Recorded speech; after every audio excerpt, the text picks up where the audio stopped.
வணக்கம். ரேடியோ செய்திகள். திருக்கோயிலூரில் ரோட்டரி சங்கம் சார்பில் விஜய் திவாஸ் வெற்றி தினம் அனுசரிப்பு. 1971ஆம் ஆண்டு இந்தியா பாகிஸ்தான் இடையே நடந்த போரில் இந்திய ராணுவம் வெற்றி பெற்றது. அதன் விளைவாக வங்கதேசம் என்ற நாடு உருவாகியது.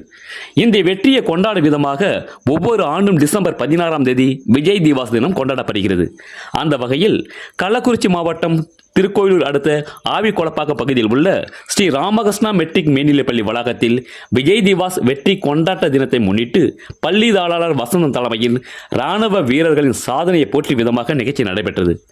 இதில் சிறப்பு அழைப்பாளராக ரோட்டரி சங்க முன்னாள் தலைவர் செந்தில்குமார் முன்னிலையில் ரோட்டரி சங்க செயலாளர் ராஜேஷ்குமார், பொருளாளர் காமராஜ், பள்ளி முதல்வர் ரவி, ரோட்டரி சங்க உறுப்பினர்கள் ஜெகத் ராஜேஷ், சிதம்பரநாதன், ஹரிகிருஷ்ணன், ரமேஷ் மற்றும் பள்ளி மாணவர்கள் உள்ளிட்டோர் கலந்து கொண்டு இராணுவ வீரர்களுக்கு மரியாதை செலுத்தப்பட்டது. ரெட் நியூஸ் தமிழ் செய்திக்காக திருக்கோயிலூர் செய்தியாளர் முத்துக்குமரன். செய்திகளை உடனுக்குடன் தெரிந்து கொள்ள ரெட் நியூஸ் தமிழ் சேனலை சப்ஸ்கிரைப் செய்யவும்.